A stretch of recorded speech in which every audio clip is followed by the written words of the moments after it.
more love, more joy, everything. It's inspired young people. Inspiration comes from within you.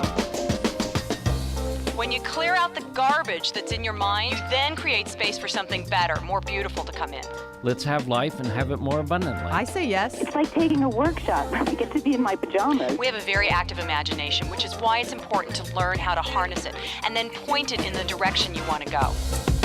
I listen to your show every day. It's time now for Living Your Inspired Life with Susan Burrell. Susan is no-nonsense, inspirational, motivational, and fun. This is positive talk radio. Practical wisdom for everyday life. It's a gift you give yourself. Now, here's Susan. And welcome to Living Your Inspired Life. This is News Talk 1590 KVTA, and you're listening to Living Your Inspired Life. If you miss anything, I got to tell you, go to the website. That's where you're going to get caught up. You can tune in and tune up and develop your power perspective. And we have some very powerful conversations on the site. It's livingyourinspiredlife.org.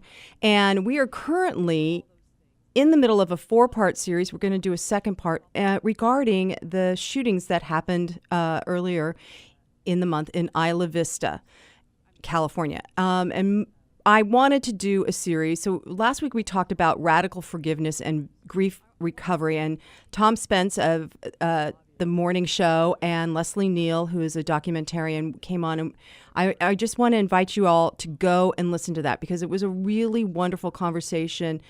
And hopefully there'll be new perspectives that begin to bubble up in your brain or new ways to look at everything that's happened.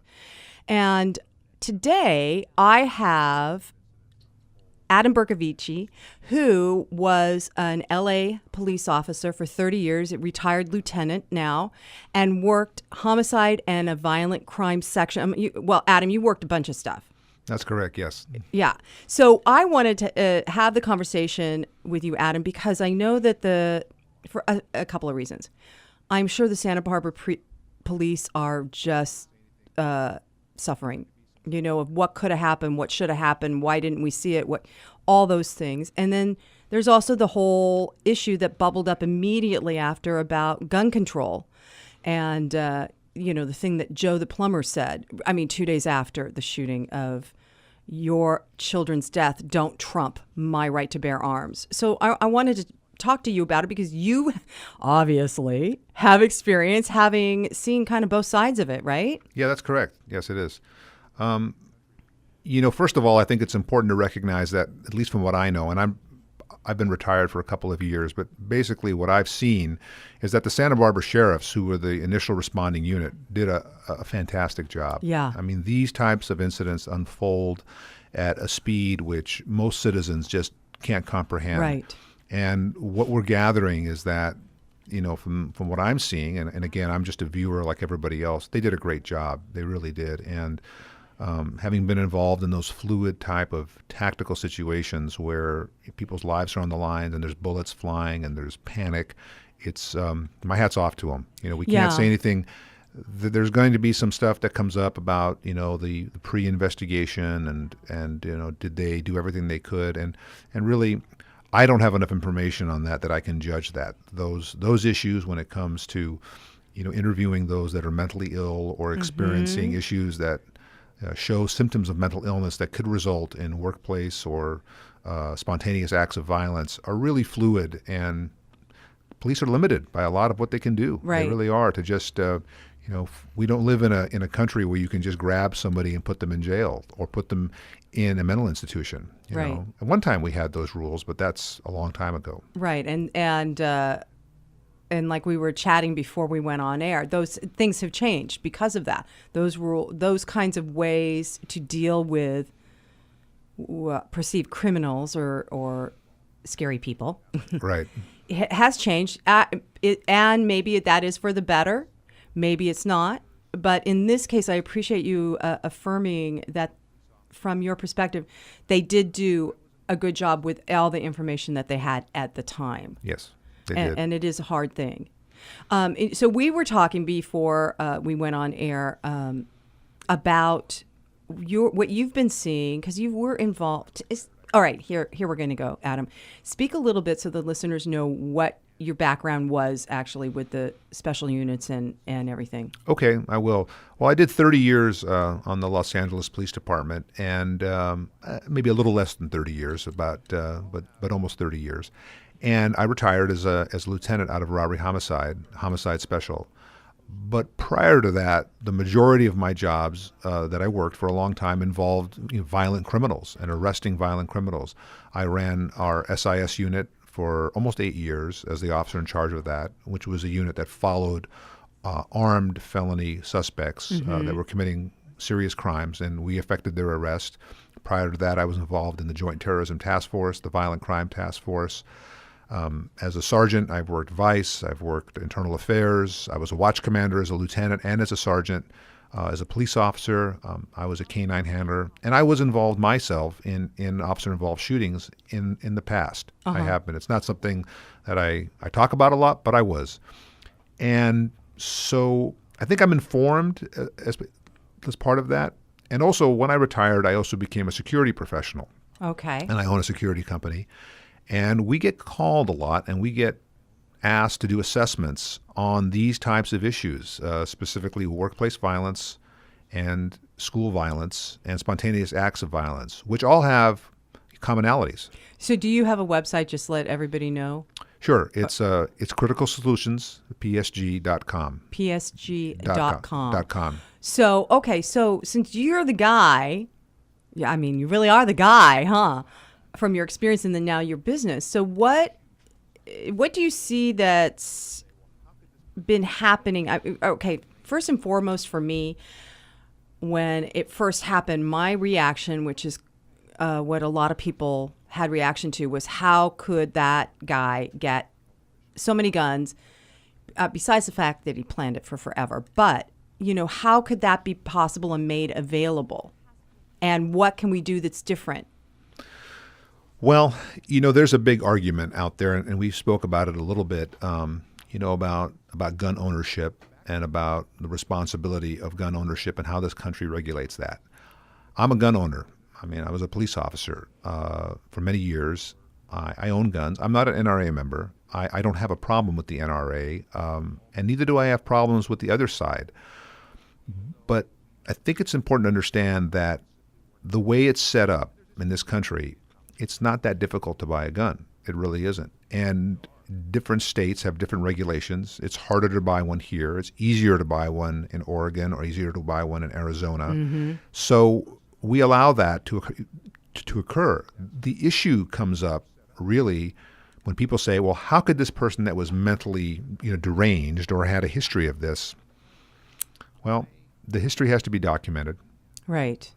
There has to be the intervention of law enforcement or the intervention of public health officials or psychiatric officials or somebody who can document why that person can't get a gun. And so there has to be an intervention as opposed to that somebody's just been seeing a psychiatrist for several years and been on meds. There has to be intervention and a paper trail. It really does, because the background check through DOJ, through the Department of Justice, is going to pick up those flags. And if it's not documented, if it's not in there, then simply the person, for this individual that committed these acts, by all measures, had every right to buy a gun, even though we know now that he had these serious problems. They simply weren't documented.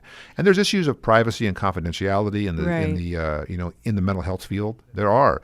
So it's a balance that people have a hard time understanding, because the victims say, well, how did this person that made these things happen? And unfortunately, that's just the way we're set up right now. But I think the important thing to understand, and I'm going to jump into this because go. This is strictly my opinion, and I've thought about this a lot. I read a lot of things on social media, and I have discussions with people, other police officers who actually have some similar beliefs that I do. And I think we're missing something here. I think the NRA, and I think that the people on the left wing, I guess that's the best way to say them, are missing the entire problem. The two extremes are missing where the middle could possibly be. The extremes are so intent on outdoing each other. I'm going to take your guns, I'm going to keep my guns, that we're missing the issue, and that is, And we talked about this a couple of years ago. And let me see if I can dig into this. This is my belief, and I look, again, it could be countermanded by somebody with more knowledge, but I think it's pretty accurate. I think that the advent of information, the advent of social media sites, and the culture that we have as a society now has created, in my opinion, almost a new class of human being. Okay, because so you're talking about the internet. You're talking about people that are constantly on the internet. On the internet, on websites, where they begin to see themselves in kind of a fantasy world. Oh. And they begin to see they're disconnected from what's occurring. So they're creating their own hologram that they can live in. Exactly. And when you look at these acts, and we'll get back to that again, they are almost like a hologram act. Mm-hmm. They're so far out of the norm of what human behavior is like that we've seen acts like this before in the past. I mean, yeah, several times. And I'm talking about pre-internet, pre-television. We had the individual who went into the tower, the University of Texas.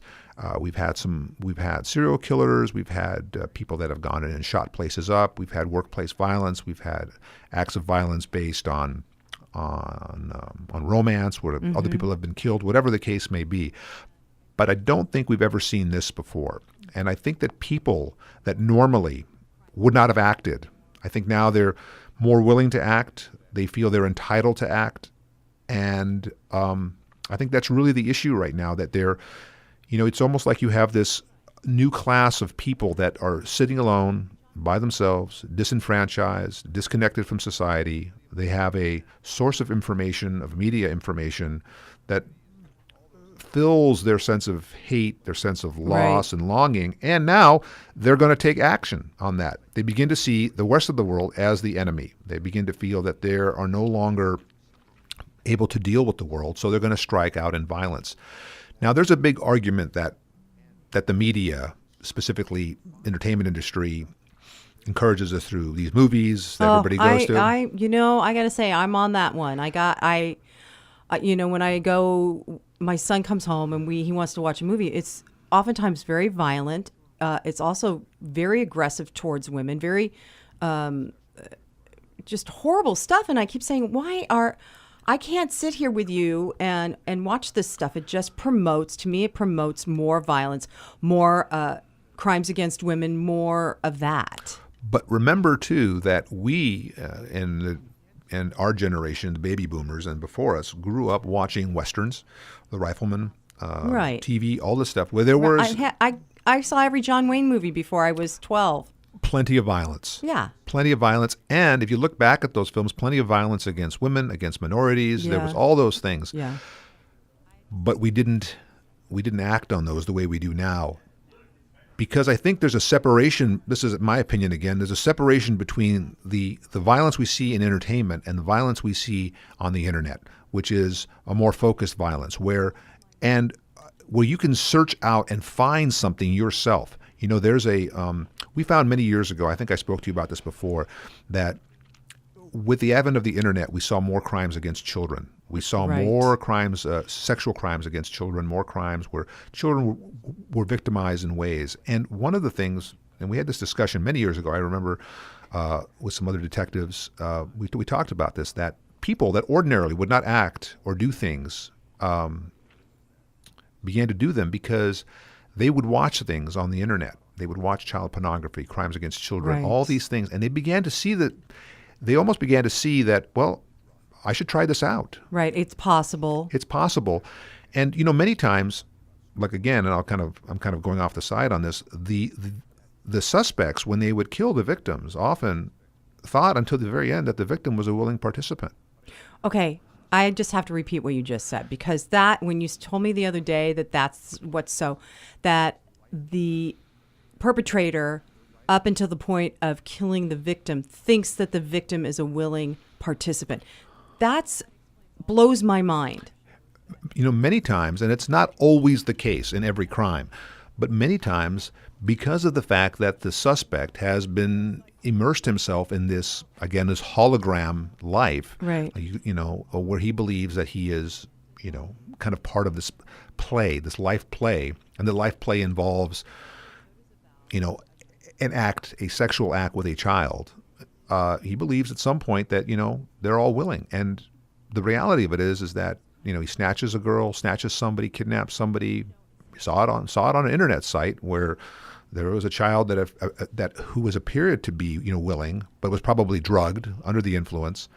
So to go back to the example of, we're talking about school violence, workplace violence, I think there's some commonalities. I think that, I'm not saying that our suspects believe that everybody's a willing participant in getting murdered, but I think our suspects believe that they're part of this fantasy world that they live in. They're part of this life play that they have now played out. They're writing their own epitaph. That's what they're doing. And I think we encourage that as a society.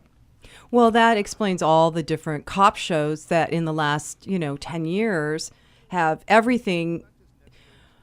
Well, maybe it's just the stations I watch and the shows I tape, but, every new show, a lot of the new shows are violent oriented. Stephen Bochco has a new series coming out. I'm kind of curious about it. But the first episode is about a young woman getting murdered by somebody who's really, a little crazy. So, and there's a lot of those kinds of shows now. So it's almost like even then, in our day, right? Remember, it was 8 o'clock was family hour, right? From 7 to 8, the family would sit down and watch TV or whatever. You watched Walt Disney or Mutual of Omaha with the animals and, and it was very fine. And then the next hour was a little more, but by 9 o'clock, that's when the risque stuff happened. But now what we're seeing is it starts at prime time, and in fact, it will run back to back, those shows back to back throughout the day. So you can find any of those kind of shows anytime. You can find them on the computer. Yeah, you got Netflix and. But it's not just Netflix and the corporate channels. And I don't mean to be calling them out. I'm not calling them out. No. And it's not just it's just not the channels or those things like that, because they're part of an entertainment mode, and it's going to exist. It has existed. It has some positives and some negatives depending on which way you look at it. It's all part of that, and we've been doing that for years. We exploit different things. We had westerns, we had war movies. Now we have kind of these more intense character development cop shows or thing shows, and so that's part of the media world, right? Well, and it's also now just to flip it, the shows that we see now, it's hard to find out where the good guy is. So what we're seeing is the shadow side of humanity shows up even when the lead guy who's supposed to be the good guy maybe isn't, and that's more.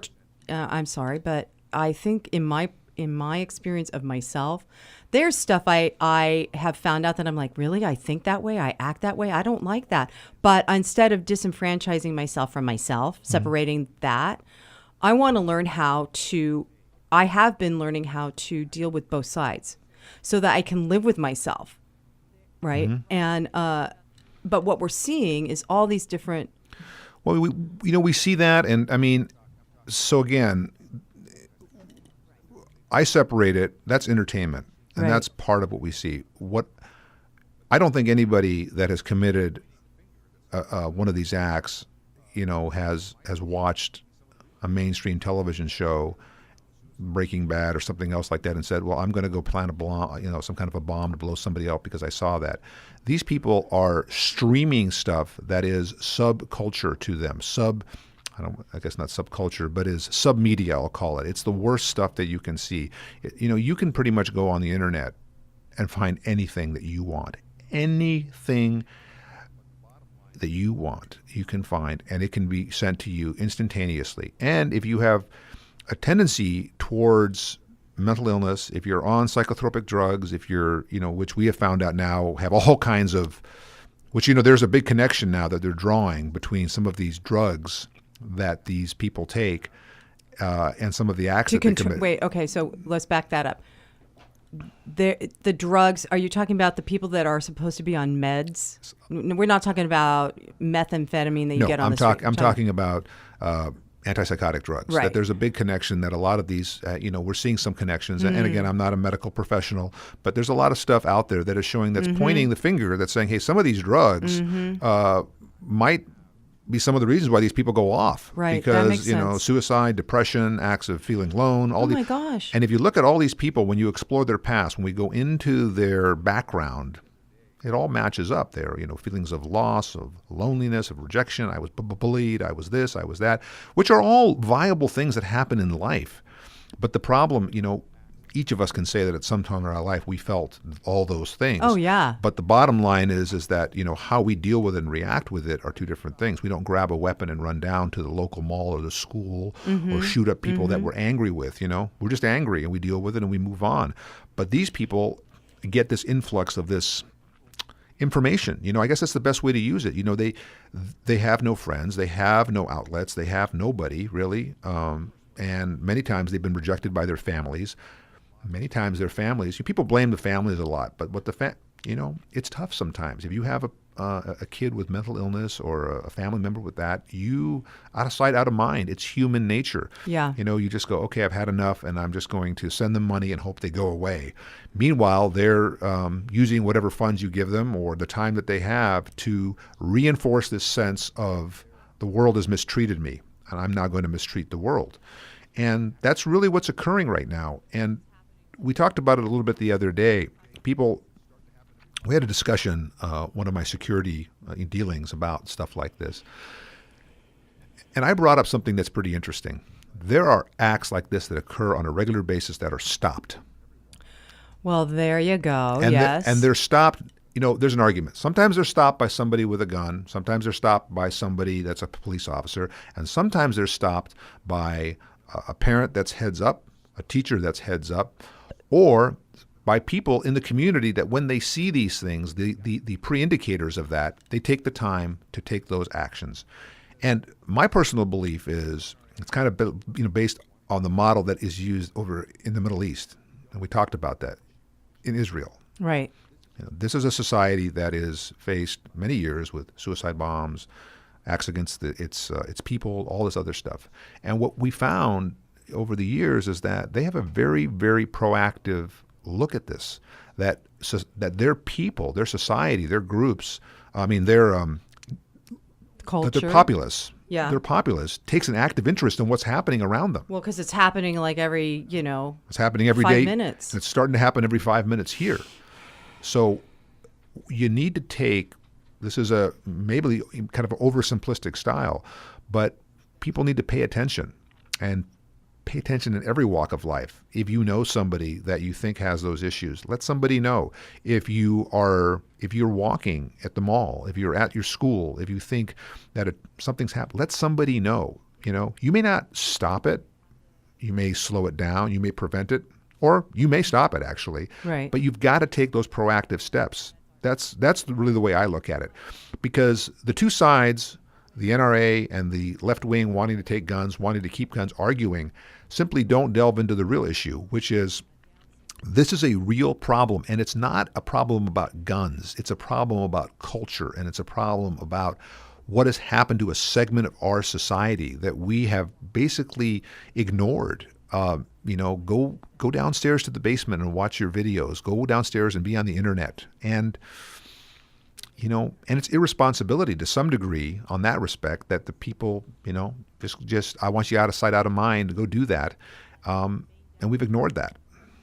And it's interesting that you bring all this up, because years ago when we were on the air, there was a psychologist who came on, and my cohort at the time, Todd Waddington, has a special needs daughter. And so he said, one of the things that he counsels parents about is everybody thinks that they're going to have the Ozzie and Harriet. Well, of course, now what would it be?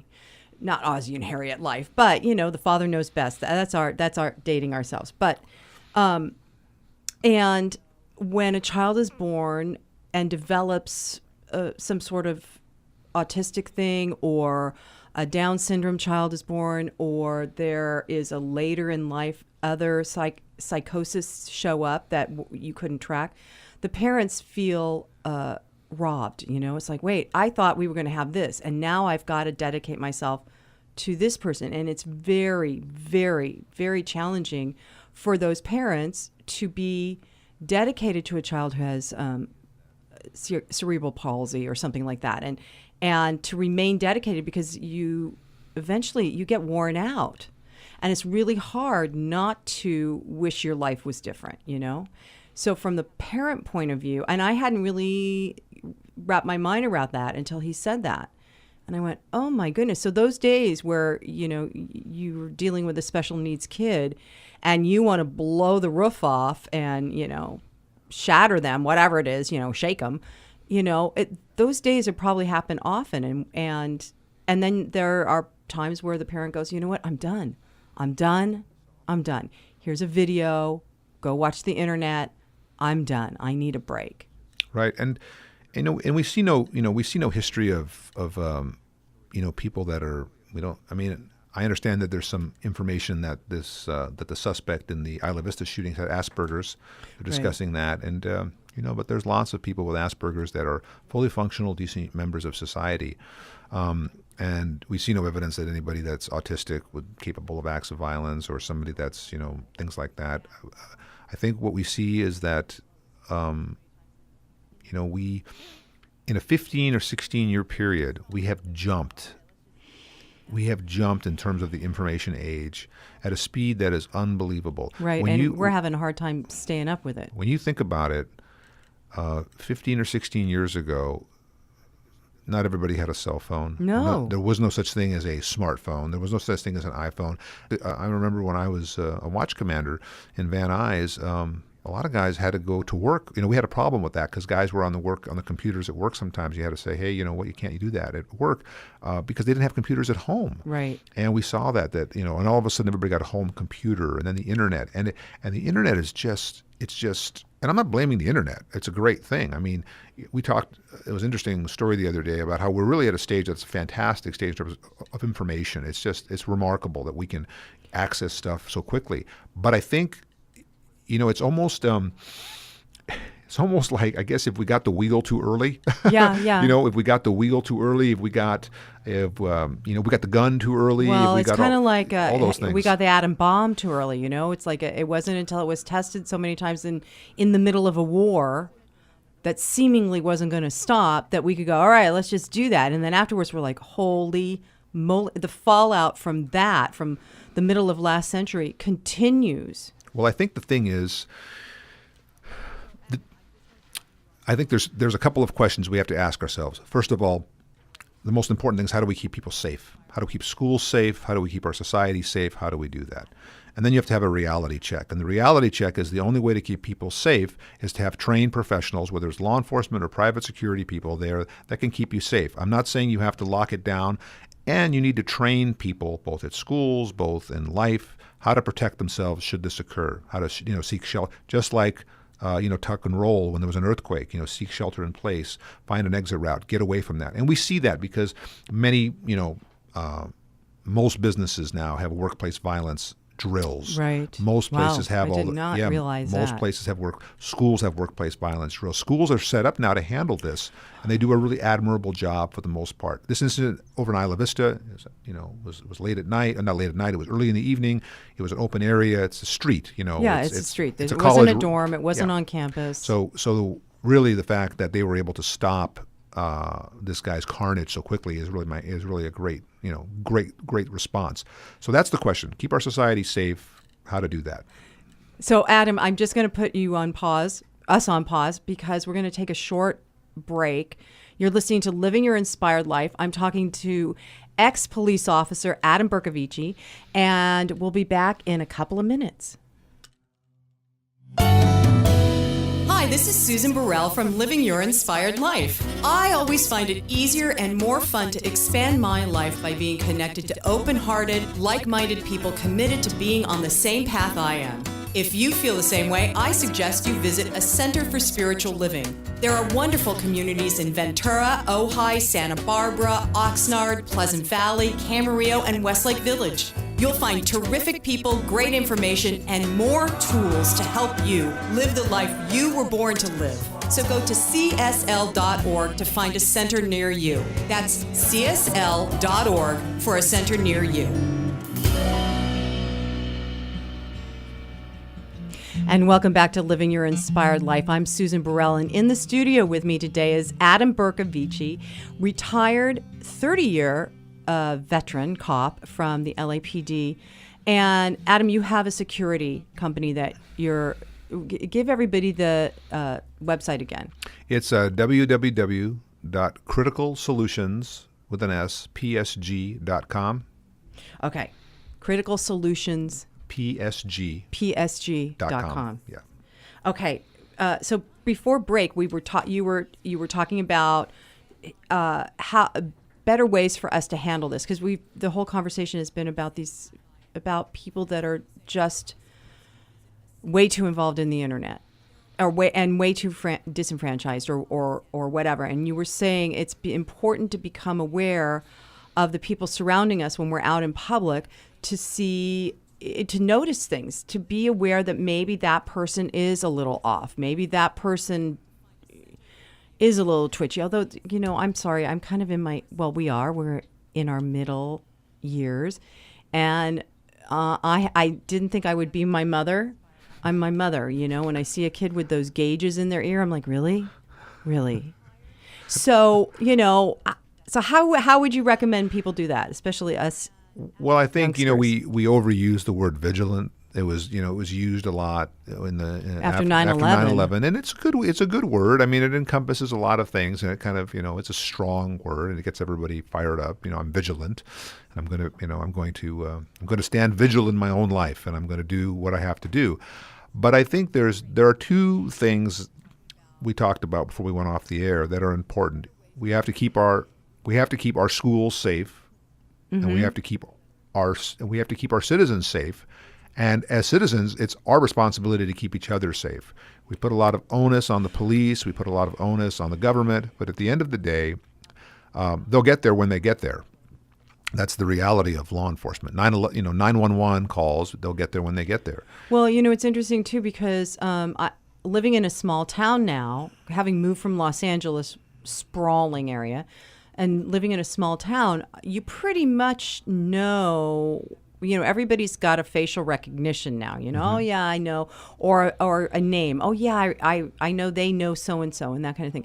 But in a place like L.A. or even in Isla Vista, we were saying it's all... They weren't on campus. The Isla Vista community lives off campus in neighborhoods and apartments and all of that. Then it becomes really hard to be paying attention to who your neighbor is, because it's the kind of urban experience is to not look people in the eye, to not ask questions. Right. We're by nature, non-confrontational. Human beings are, and we have become even more so with the advent of our personal data system, our phones in our hands every day. You could walk down any public street, mall, anywhere, and you could count the hundreds of people that are paying no attention whatsoever. I was out the other day with a friend, and we turned our phones off. We're having lunch, and this young couple was sitting at the table across from us, and they were both on their phones the entire time until the food came. And I knew they were on dates. Mm-hmm. They were on a date with each other. And it's difficult not to do that. It's a whole other subject. I've been counseled before on me looking at my phone, and because we're used to receiving information so quickly now. We talked about this, that years ago you'd call somebody and you had to wait for them to pick up the phone, or you had to call back because the signal was busy. Right, or you had to you couldn't call after 7:30 because someone's dad would yell at you. Right, so it was all those things. But back to what I was saying before, we have to protect our society, and we have to be very serious about it. And there was a great thing I saw the other day, and it happened in Ohio. I think it's Shadron, Ohio, where a shooter came on campus. He ended up killing three kids. And this football coach who was, I think he was the homeroom supervisor and the assistant football coach in this. It's a nice community, looked like an upper crust community in Ohio. Big guy. He just chased this guy right off campus and probably stopped a lot of people from being murdered. Not a trained professional, went against protocol, shelter in place, and just did that. He saved people's lives. He did. And I'm not saying everybody has to chase people out of here or throw your life, you have to risk your life. These are tough decisions people have to make, to run towards the sound of gunfire, to take action, to do all those things. But as a society, somebody has to do it, and it's not always the police. It's not always law enforcement. It's each of us saying, "Hey, that looks weird. That looks wrong. Hey, I think." There was an incident recently, and I can't remember, so I'm going to be vague, but there was an incident recently where there was a workplace violence issue, and some citizen, and I can't recall exactly, saw that the perpetrator had a gun and just chose not to call the police at that time. I think that's a gun, maybe that's a gun, but why not call? Now, when we were off air, we talked a little bit about, we don't want to get crazy and everybody diming each other off. We tend to be a nation of extremists, Oh my gosh, so far we have been. Not extremists like bad ways. We just extreme in everything we do. We love things and we take things to heart. That's what makes America so great. We're just passionate people. So as people say, be vigilant, I'm going to be vigilant. I'm going to do that. And but the thing that gets me about that is, especially after 9/11, but I think now we have that as part of our culture, is that you have to be afraid. You have to be afraid of your neighbor. You have to be afraid of the person following down the aisle in the grocery store. I'm speaking from a woman's POV. I am, because you don't know, right? And so how do we find the balance between extreme fear and vigilance maybe in the middle, and being just completely, not seeing anything? Well, here's my simple opinion. The good news is we can do it. The bad news is not going to do it in a day. Takes practice. This type of a paradigm shift takes a long time to fix for people, and it brings me back to the second part about solving these problems. These problems are not going to be solved with the rhetoric of two groups and the anger that is based on deep philosophical differences about what the Constitution interprets. What it's really going to come down to is I guess the method would be teaching method, and changing the way people view the information that they receive, creating a sense of responsibility as parents, as mentors, as elders in our society. As neighbors about what is appropriate, what's not appropriate. I'm not saying you limit information. I'm a firm believer that in this country, you should be given the ability to look at things and experience things. I'm not a censor. I'm not a prude about any of that stuff. But I think we have to teach people responsibility. And I don't know where that starts, because when you have a generation that is kind of damaged in the way that they look at things, teaching the next generation, it's really a problem that it gets handed down. And it's a problem that's uncomfortable. Somebody once told me that to be a great writer, you have to write about uncomfortable things. Mm-hmm. To be a great problem solver, you have to deal with the most uncomfortable things. And you have to confront it. You have to face it. And this is really uncomfortable because, it's big business. It's big money. And what's big business? Information. Information is big business. Media, internet. But see, so this is why I'm so grateful that you just kind of said all that, because that's why Living Your Inspired Life is on the air. To talk about positive talk radio in a way that gets people to begin to look within their inner life, with their own personal life. We say on Living Your Inspired Life, it always begins with me. I can't change anybody outside of me, but I can certainly change the things I don't want in my life, change the thinking that continues to perpetuate things I don't like, that kind of a thing. And so it becomes you become self-responsible. And if I can become responsible for myself, then that automatically, in my experience of teaching this for many, many years and working with clients, your perception shifts just enough that you can see where it is important that you face that person, where it is important that you ask the question of you look lost, can I help you? What are you what are you doing hiding in the corner of the grocery store, that kind of a thing, where it's important. So if we can become self-responsible individuals, which, by the way, I believe was part of what initiated America in the first place, to be self-governing, self-responsible in our own individual lives. That's at the very core, and I think somewhere we've forgotten that. And it could be the internet, it could be all the generations passing things, belief systems down, and this is how we have to interact. It's us against them. We've got to compete. You know, and I want to be clear on this. I'm not anti-internet. The internet is a great thing. It's a great piece. It's a great evolutionary Hey, you're tool. on Facebook. Yeah, right? I'm on Facebook. It's an evolutionary tool. We have grown and changed and developed as a society because of its benefits. But we talked about it before. We have not figured out how to handle it. And when you look at it, there are people that are deeply disturbed that in another universe, another alternate universe, if there was no internet, the same person might just be disturbed.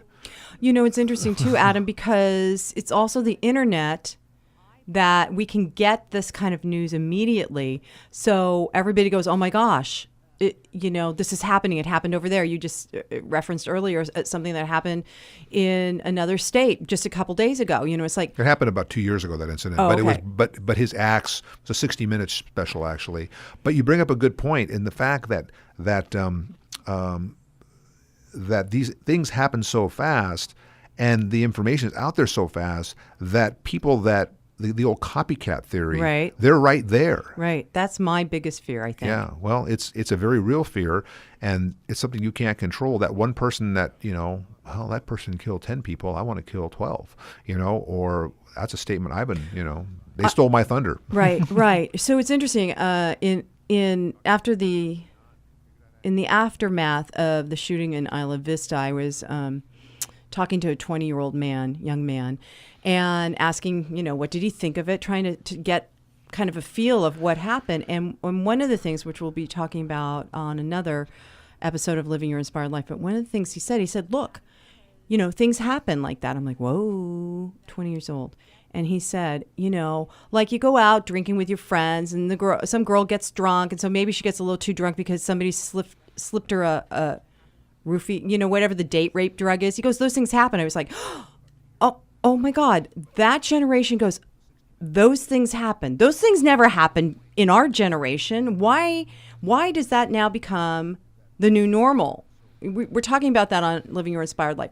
What's the new normal? Because everybody's waiting for things to return to normal, except that we're not returning to normal, like you've been saying. The internet has opened up so many vehicles and ways to connect or disconnect that we don't know what the solution is. We can't find it until we get to the solution, then go, oh, that's the best way to work this.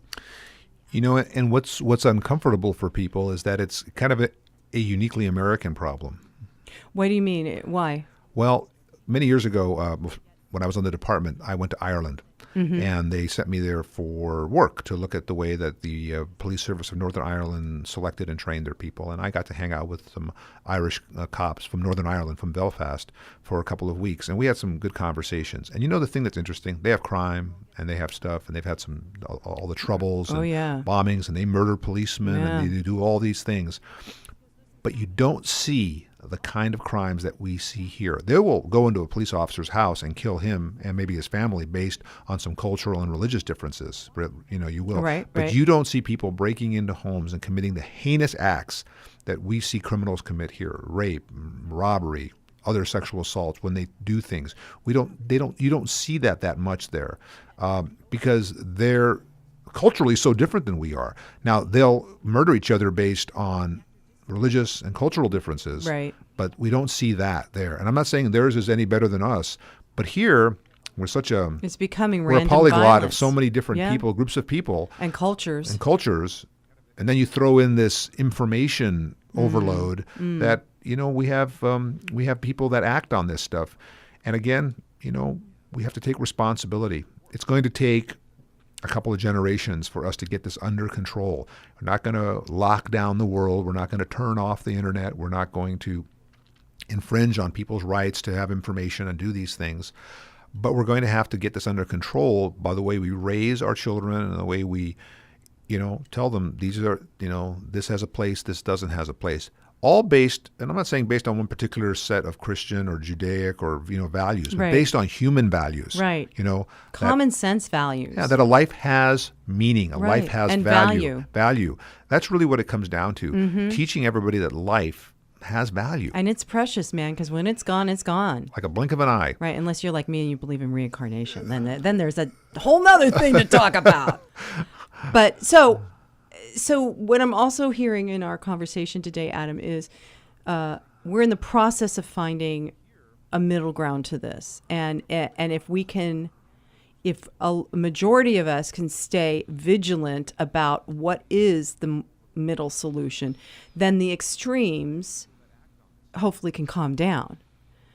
Well, the beauty about extreme groups maybe I'm is, dreaming, huh? Yeah, extreme groups don't calm down. They're upset. They believe stuff. And I've got friends on both sides, and I love them all. They're my friends. And I was in law enforcement for many years, and I've got friends that have deep, deep feelings about the Second Amendment. And I've got friends that are, I come from a movie industry family. I've got friends on the other side that are, very some are even anti-police, which I think is kind of funny because I enjoy them all because they all start the conversation. And that's really, to use an overused word, it's important that parents and people and the world have a conversation about this, to sit down and say, let's talk about this. Let's talk about why people do this. So we create a generation, maybe 2 generations from now, that, understand this.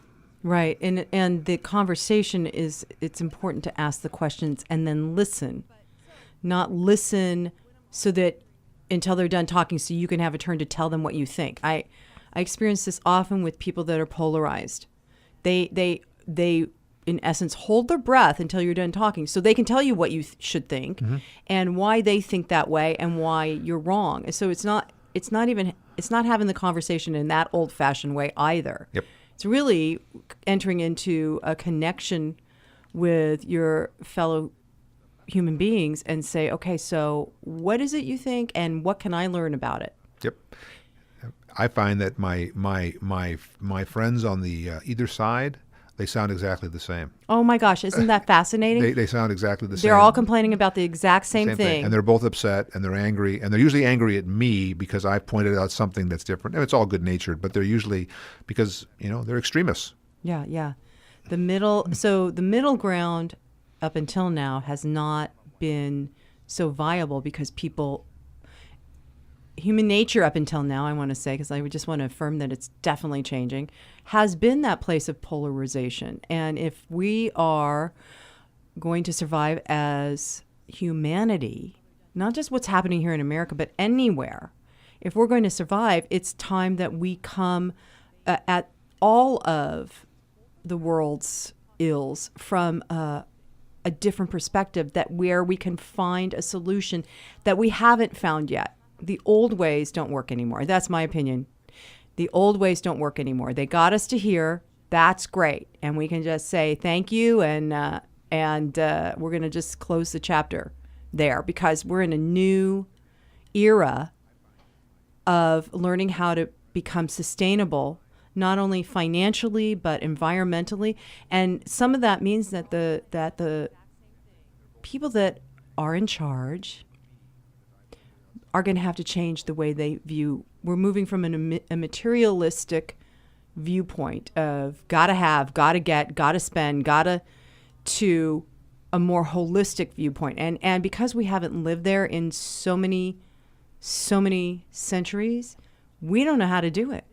We don't. And America being the melting pot, like you said, Adam, we're the best test tube. We're the best experimental place to go, how do we get all these different cultures to live together and all these different extremes to live together and know that each person is absolutely allowed their opinion, their belief, their sexuality, their gender, their whatever it is.